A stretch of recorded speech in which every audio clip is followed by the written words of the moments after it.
If you're looking to buy in Ocean City and you fear that the time to get a decent deal is coming to an end, you may be right. In this video, we're going to talk about the stats, the numbers, and where the market is heading over the next month. Hey there, Nick Deckard here with another market update, the first of two for the month of December. Let's get right into it. If this is your first time checking these out, there's a very consistent format that I use here. So we're going to talk about where we were, look into the stats, and then project out where we're going to be. So as usual, mortgage rates haven't really moved. So there was a lot of expectation that over the fall and into the winter, we would start to see some rise in rates, but that really hasn't come to fruition. So where that's likely going to lead, we will cover in a minute. But the next big piece of this crazy puzzle that we've been living for the past 2 years is inventory. So in Ocean City, we've been around 300 properties from about June to October, and then we started to see things really start to trickle down. And that trickling down has continued from about 260 at the end of November to 243 as of today. So that is likely to continue. We are in the middle of the holiday season. The only folks who are listing right now tend to be the ones who are serious sellers. So as a buyer, that's actually a good thing, right? And as a seller, it's also a good thing because guess what? There's limited competition out there right now, and the buyers who are looking are all very serious. So this is a great time to act before the craziness of the spring is upon us. Now, in terms of days on market, there's a pretty small sample size of what's closed so far, but we are looking at things flattening out a little bit compared to the steep drops we've been seeing in the past. Now, as prices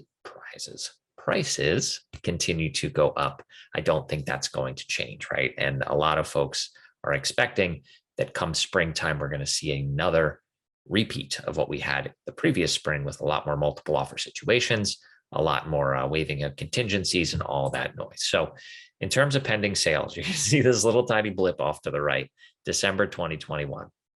Now, we're about, again, halfway through the month. So in terms of pending sales, compared to where we were in December of 2019, we're behind pace. It's going to take a lot of homes going under contract over the next 2 weeks or so for that to really catch up. So I do anticipate that we're going to fall off of where we were in 2019 by about 10 to 15 properties. Now, that's not the end of the world. I would not read too much into that because, again, inventory is just so darn low right now that I believe to be the main driving factor. Now, in terms of closed sales, you can see here from 2019 to where we are projected to end, we're going to be on pace, if not slightly above where we were in 2019. So again, there still is a lot of activity happening in the market. There are a lot of buyers. There are a lot of deals closing.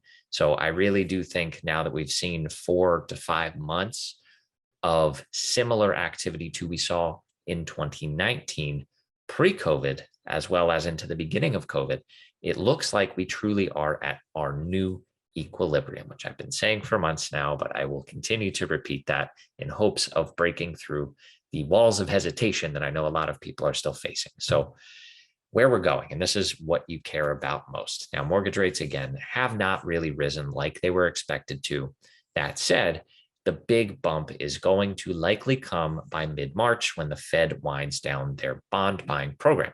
I'm not going to go into all the detail on that. You can Google it. You can look at my past videos where I go a little bit more in detail, but the big news and the big takeaway there is between now and March, odds are interest rates are going to go up. Now, they should not be astronomical. We're looking at about 0.5%, which does matter, and it is an impact.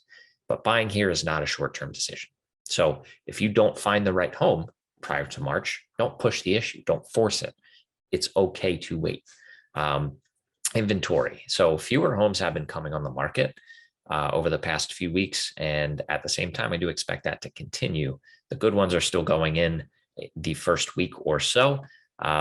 Some take a little bit longer than that. Again, the buyers are unable to come down like they usually would be in the spring. And most activity is happening on the weekends. So the inventory is going to continue, I believe, to trickle down through the end of December and into January before people really start to wake up from the holiday slumber. Prices, they're still creeping up. It's a smaller sample size than we normally have at the end of the month. So I don't want to read too much into that and project a whole lot, but I would expect that we're going to continue to see the 1 to 2% incremental month over month increases for the foreseeable future. And days on market, they're going to stay about flat they may continue to trend down. But the story is, and the moral is, if you see something, jump on it, because if you don't, somebody else will.